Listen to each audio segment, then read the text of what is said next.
Olá, queridos amigos, queridos companheiros da Casa do Caminho, queridos companheiros da doutrina espírita. Estamos aqui hoje para mais um estudo e, no decorrer desse mês de dezembro, nós estamos estudando esse maravilhoso livro, Boa Nova. E no dia de hoje nos cabe o estudo, a reflexão desse capítulo que se chama Amor e Renúncia. Esse livro fantástico que nos conta passagens, que o Humberto de Campos nos traz passagens da vida de Jesus, da estada dele aqui na Terra, de uma forma que nos faz viajar, que nos leva até os detalhes da época, da geografia, de todas as cidades, dos hábitos, da cultura, enfim, de uma forma que nos facilita o entendimento desse tempo e dessa cultura que estão longe de nós. Mas isso nos aproxima, essa forma desse livro maravilhoso que Humberto de Campos nos trouxe, nos ajuda muito nesse estudo. Eu queria ler como página de abertura um texto que está, é a lição número 8 do livro Alma e Luz, que o nosso querido Chico Xavier trouxe,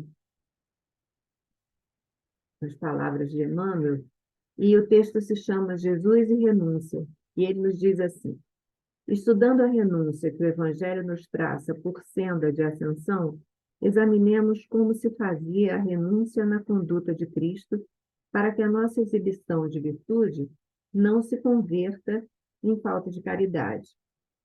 Porque as portas do vilarejo em que surgiu entre os homens, se lhe fechassem a necessidade de socorro e refúgio, não se esquivou ao propósito de auxiliar as criaturas da terra e valeu-se da estrebaria para começar o seu divino apostolado de redenção. Porque os doutores de Jerusalém lhe furtassem concurso intelectual na divulgação da Boa Nova, não abandonou a ideia de iluminar-lhes o passo com a luz de revelação sublime e aceitou a colaboração de pescadores singelos para ofertar-lhes o ensinamento. Porque sentisse Judas, transtornado pela tentação de domínio, não desistiu de auxiliá-lo. É o instante em que o próprio discípulo desertasse da preciosa tarefa de que se achava investido. O que Pedro o negasse na extrema hora, não lhe recusa a mão firme no reajuste. E porque os homens o tivessem crucificado, impondo-lhe injúria e morte, em retribuição de sua ternura e devotamento, não se afasta da terra em definitivo, a pretexto de glorificar-se no céu, reaparecendo aos companheiros plenamente redivivo, esquecendo as sombras e ofensas, a recompor os serviços da sua bandeira de aperfeiçoamento das almas, prometendo-lhes cooperação e amor até o fim dos séculos. Lembremos-nos de que Jesus renunciou sempre felicidade de ser compreendido para melhor compreender, e de ser amado para amar com mais amplos recursos de entendimento.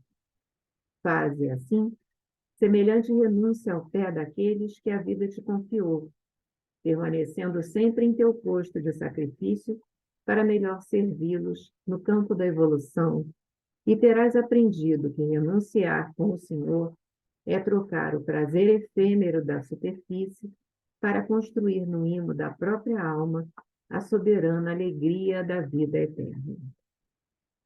Graças a Deus. Graças a Ti, Senhor Jesus. Obrigada, obrigada. Damos graças por esse momento, por essa oportunidade de estudo desse livro tão belo, pela oportunidade de nos colocarmos mais próximos de Ti, Senhor, para conseguirmos aprender a Tua lição maior de amor e de renúncia, que advém do amor puro. Que consigamos, Senhor, na leitura desse texto, nos inteirarmos mais, nos aproximarmos mais do Teu amor. Se conosco, Senhor Jesus. Aumenta a nossa fé, amplia a nossa vontade de entender e de aplicar os Teus ensinamentos. Que seja em Seu nome, em nome da direção espiritual da Casa do Caminho, e acima de tudo e sempre em nome de Deus, nosso Pai. Nós pedimos a permissão para terminar essa pequena prece e darmos início, então, ao estudo de hoje. Graças a Deus. Então, a tônica de hoje é mesmo o amor, como não podia deixar de ser, já que estamos falando de Jesus. E o nosso texto começa assim: o manto da noite caía de leve sobre a paisagem de Cafarnaum, e Jesus, depois de suas grandes assembleias populares do lago, se recolhia à casa de Pedro. Jesus estava passando esse tempo na casa de Pedro, que como era pescador, ficava a casinha dele lá, às margens do lago. Então ele retorna à casa de Pedro em companhia dele. E Pedro era essa pedra, era essa base, essa firmeza. E Pedro, nesse texto, ele lembra assim, aquele aluno que pergunta, que não leva dúvida para casa, que pergunta e que expressa, nas mais das vezes, tanto que o professor sempre fala, pergunta, não tenha vergonha de perguntar, né? Todo professor que a gente tem, pelo menos a maioria deles, fala assim, não tenha vergonha nunca de perguntar, porque a sua dúvida, que você está aí achando que pode ser um absurdo, nas mais das vezes é a dúvida de muitos dos seus outros colegas, às vezes até de todos. E Pedro era esse, na minha leitura aqui desse texto, eu fiquei imaginando como se fosse assim. Ele fala, ele é muito assertivo, ele é, até certo ponto, inflexível, dá essa impressão, pelo pouco que eu leio, que eu conheço de, de evangelho, pode ser até só por sentimento, mas eu sinto Pedro assim, aquele inflexível, aquele que é preto no branco. Então, ele como que cobra a coerência de Jesus. Então, se falou isso, por que não? Isso não estaria contrário àquilo? Né? Ele coloca essas dúvidas, e nesse caso aqui, ele se refere à cerimônia de casamento, às bodas de Canaã. E, por sinal, tem um texto muito legal que eu vi como referência enquanto eu estava estudando, é um texto que Divaldo nos traz, um texto de Amélia Rodrigues, no livro Quando a Primavera Voltar, que ela fala só sobre as bodas, as núpcias de Caná. Então, é bastante interessante, porque ela detalha tudinho, dessa forma que eu estou falando que esse livro Boa Nova faz. Ela nos coloca lá dentro do casamento, lá dentro de Caná, lá dentro da festa mesmo, de tanto detalhe, de uma forma poética, mas bem detalhada. É bem interessante, se vocês tiverem oportunidade de ler. Agora não dá para eu ler, mas é bem interessante para quem tiver essa oportunidade. E o casamento era, como nós vimos aqui no texto, uma cerimônia, como é, né, até hoje, uma cerimônia muito importante.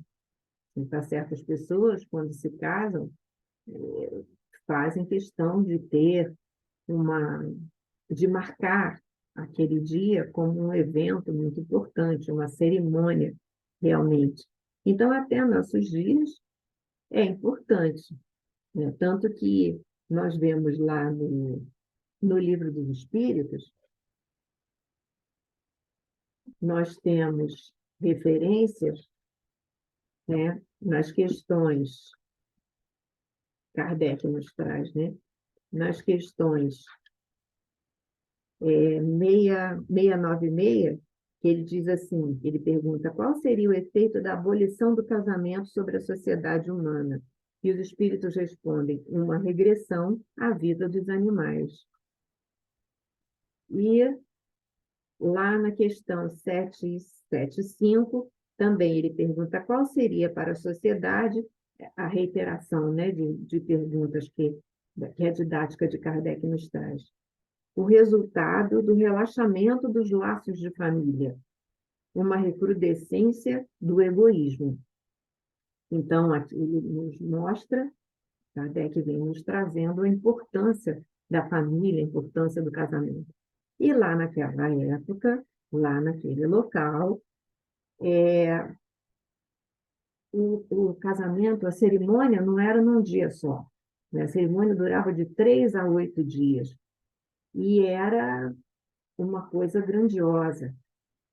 Então, e a responsabilidade do noivo em manter aquilo ali, manter aqueles convidados alimentados e confortáveis, era muito grande. Era muito, muito importante isso. E a coisa do vinho, se faltasse, era tido, além de tudo, imagina faltar bebida, faltar comida numa uma recepção que a gente promova, né? Um desespero. E, acrescido a isso, naquela ocasião, era considerado um mau agouro. Então, a vida dos noivos já estaria estragada se houvesse essa coisa da falta do vinho.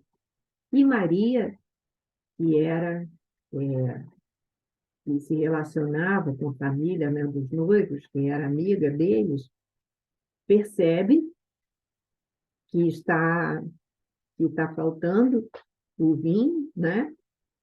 E então ela chega a Jesus e pede que ele interceda. E ocorre, então, a transformação, Jesus faz aquela transformação, e o que Pedro vem perguntar, o que fica lá na cabeça de Pedro, que ele resolve falar nesse dia que ele está voltando para casa com Jesus, ele vai perguntar com bondade, Senhor, em face dos vossos ensinamentos, como devemos interpretar a vossa primeira manifestação? Que havia sido a primeira manifestação de Jesus, transformando a água em vinho nas bodas de Caná. Não se tratava de uma festa mundana, casamento, né? O vinho não iria cooperar para o desenvolvimento da embriaguez e da gula? Então, Jesus compreende a dúvida de Pedro, o alcance daquela dúvida, e responde com essa frase lindíssima. Simão, disse ele, conheces a alegria de servir a um amigo? Então, Pedro não responde. E Jesus continua. As bodas de Caná foram um símbolo da nossa união na terra, da união de Jesus conosco. O vinho ali foi bem o da alegria com que desejo selar a existência do reino de Deus nos corações. Tanto que, lá no livro A Gênese, no capítulo 15, quando Kardec trata dos assim chamados milagres do Evangelho, ele tem um trecho que é o item 47, específico sobre as bodas de Caná. E ele estabelece duas hipóteses. Ele aventa que há estudiosos que realmente seguem por esse caminho, ou melhor, por esses dois caminhos. Que tivesse realmente acontecido uma cerimônia fisicamente, um casamento, uma festa, ou que esse fato narrado, que foi narrado apenas no Evangelho de João, fosse mais uma parábola, fosse toda uma metáfora. E aqui Jesus está falando que foi um símbolo da união de Jesus conosco. E ele fala, os afetos da alma, Simão, são laços, olha que coisa fantástica isso, afetos da alma, a amizade. São laços misteriosos que nos conduzem a Deus.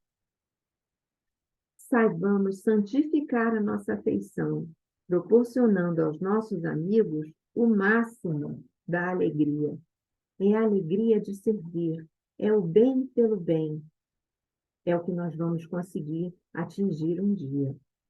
Seja o nosso coração uma sala iluminada, onde os nossos amigos se sintam tranquilos e ditosos. Tenhamos sempre júbilos novos que os reconfortem. Nunca contaminemos a fonte da sua simpatia com a sombra dos pesares. As mais belas horas da vida são as que empregamos em amá-los, enriquecendo-lhes as satisfações íntimas. E aí, então, Simão Pedro continua, ou melhor, surge uma outra dúvida. E como devemos proceder quando os amigos não nos... Bem nossa, né? Essa dúvida. Os amigos não nos entendam quando retribuem com ingratidão. A resposta também linda de Jesus. O amor verdadeiro e sincero nunca espera recompensas. Como eu falei, o bem pelo bem. Não é aquilo que nós buscamos atingir um dia. A renúncia. Aí ele fala da renúncia. Como nós falamos no nosso texto, nós não, né? Como Emmanuel nos fala no texto de abertura que nós lemos. Ele, nesse texto de abertura, se vocês repararam, ele fala várias atitudes de renúncia fantástica que Jesus teve. Então, ele fala, a renúncia é o ponto de apoio do amor verdadeiro e sincero. Como um ato de dar, é a essência de sua vida. A compreensão de um amigo deve ser para nós a maior recompensa. Sim, ótimo, nós fazemos pelo amigo, o amigo compreende, então aí nós nos sentimos recompensados. Mas se ele não compreender, se ele for ingrato, ou se ele não ligar, ou se ele até se converter em inimigo um dia, nada disso, Jesus, que nós fizemos de bom. O bem que nós fizermos nunca vai ser apagado. O amor que nós dedicamos a um amigo, esse amigo pode receber de uma forma indiferente, pode receber até de forma beligerante, não importa. O que importa, isso aí é lá com o amigo. O que importa é a satisfação, é a alegria, que ninguém pode tirar de nós que fizemos o bem. E a alegria de não sermos nós que estamos sendo ingratos. Isso também é o outro lado, né? Ainda que todos os nossos amigos do mundo se convertessem um dia em nossos adversários, ou até em nossos algozes, jamais nos poderiam privar da alegria infinita de lhes haver dado alguma coisa. É o doar. O vinho de Caná poderá transformar-se um dia no vinagre da amargura. Contudo, como vai se transformar? Nós colocamos Jesus na cruz. Contudo, sentirei mesmo assim júbilo em sorvê-lo por minha dedicação aos que vim buscar para o amor do Todo-Poderoso. Ele veio nos buscar para o amor de Deus. Então, aí continua Pedro conversando, e o nosso texto diz assim: muito tempo ainda não decorrera sobre essa conversação, quando o mestre, em seus ensinos, deixou perceber por que todos os homens que não estivessem decididos a colocar o reino de Deus acima de pais, mães e irmãos, não podiam ser seus discípulos. Nós já estudamos lá no capítulo 23 do Evangelho segundo o Espiritismo, o estranho moral. Então, Pedro pergunta: mestre, como conciliar essas palavras tão duras que Jesus nos fala, né, que nós temos que abandonar pais, mães, irmãos, terrestres, até a nós mesmos, né? Como conciliar essas palavras tão duras com as vossas anteriores observações relativamente aos laços sagrados entre os que se estimam? Se Jesus está dando essa ênfase, essa importância tão fundamental ao amor, à amizade, ao amigo, como é que ele falou aqui, Pedro cobrando a coerência? Simão, a minha palavra não determina que o homem quebre os elos santos de sua vida. Antes exalta os que tiverem a verdadeira fé. O que Jesus quis dizer, como nós já estudamos, quis colocar luz sobre a importância fundamental do amor a Deus. Deus está acima de tudo, de qualquer coisa que nós possamos pensar e ter. O reino do céu no coração deve ser o tema central da nossa vida. A formação do reino de Deus dentro de nós é o ponto central. Deus está acima de tudo, acima de qualquer amizade ou de qualquer laço que nós possamos ter. Tudo mais é acessório. A família no mundo está igualmente subordinada aos imperativos dessa edificação, a edificação do reino de Deus em nós. E ele fala que na construção do reino de Deus chega um instante da separação, que é necessário se saiba suportar com certo desprendimento. Não é apenas a separação da morte, mas a separação que a gente nota quando a gente começa a seguir Jesus, a gente até às vezes muda as amizades, porque nós vamos mudar a nossa conduta, mudar a nossa tentar, e paulatinamente, né? Mudar a porta, assim. Mas ir tentando, e mudando, e trabalhando na reforma íntima, no autoconhecimento, nós vamos conseguindo mudar. Nós já somos diferentes de que quando começamos a estudar a doutrina espírita. Então, nós vamos conseguir mudando, e com isso, vamos, às vezes, nos afastando de nossos irmãos que não estejam ainda naquele ponto, que não estejam ainda naquele trabalho.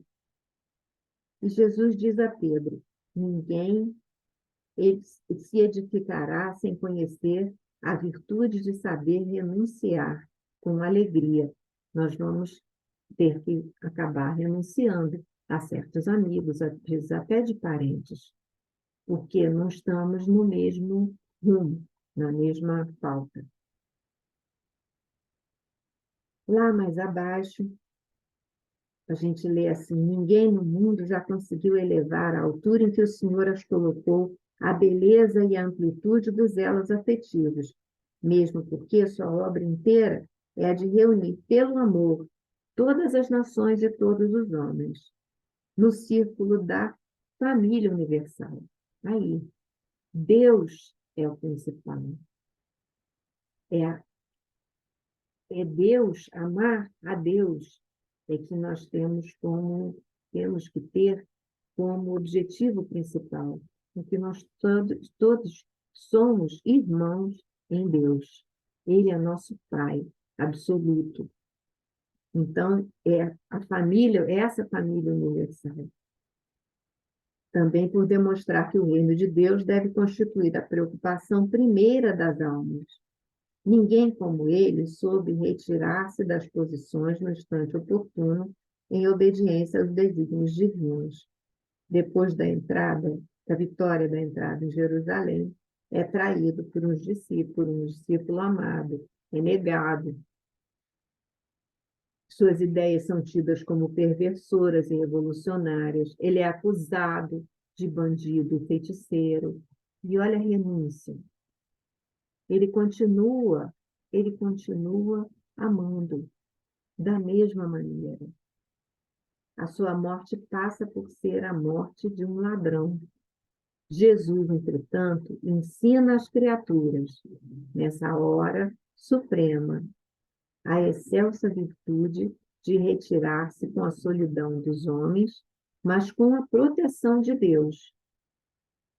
Essa solidão material que nós podemos sentir, às vezes, quando ocorre esse momento da gente ter que se afastar de um amigo, ou mesmo de um parente, como eu falei, por causa de não estarmos mais adotando as mesmas condutas que adotávamos antes, sentindo prazer de estar nos mesmos lugares que antes sentíamos, ou de consumir certas coisas, de não estarmos mais nesse diapasão, acabamos nos separando, renunciando a certas amizades, a certos afetos.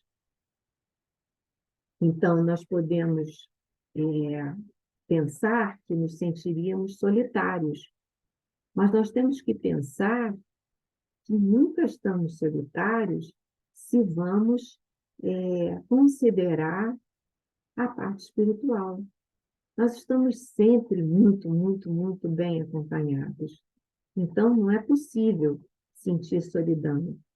Essa renúncia, que é a base do amor, que é a construção do reino de Deus dentro de nós, nunca vai ser uma coisa solitária. Ele que transformara toda a Galileia numa fonte divina, que se levantara com desassombro contra as hipocrisias do farisaísmo do templo, que desapontara os cambistas no próprio templo de Jerusalém, como advogado enérgico e superior de todas as grandes causas da verdade e do bem, passa no dia do Calvário em espetáculo para o povo, com a alma no maravilhoso e profundo silêncio. Ele estava solitário? Ele não estava solitário. Ele estava imerso no amor de Deus e distribuindo, ainda naquele sofrimento físico, distribuindo o amor para nós. Era um espetáculo para o povo com a alma no maravilhoso e profundo silêncio, sem proferir a mais leve acusação. Caminho humilde, coroado de espinhos, sustendo na mão uma cana imunda à guisa de cetro, como se fosse um rei, vestindo a túnica da ironia, sob as cusparadas dos populares exaltados, de faces sangrentas e passos vacilantes sob o peso da cruz, vilipendiado, sem articular uma queixa.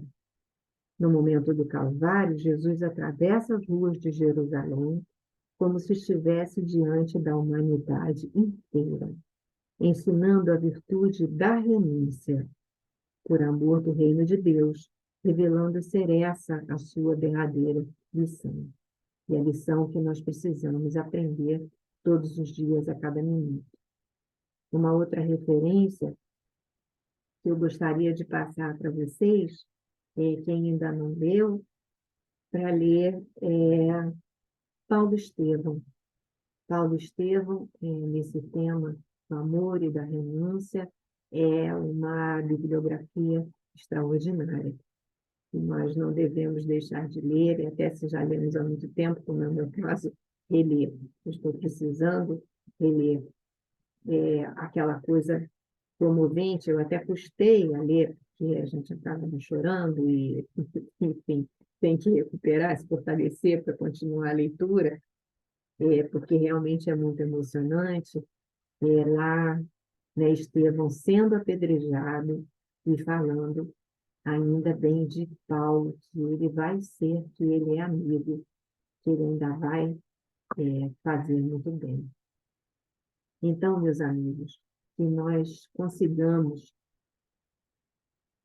atravessar esse mês de dezembro, aproveitando, como temos, espero, aproveitado todas essas lições do Boa Nova, e nós possamos lê-lo todo devagarzinho, porque ele tem que ser digerido, ele suscita uma série de outras referências, então, que nós devemos procurar também, que nós possamos estar imersos no amor de Jesus. Eu agradeço muito tudo e peço que Jesus esteja conosco e que a sua paz envolva os nossos corações. Graças a Deus.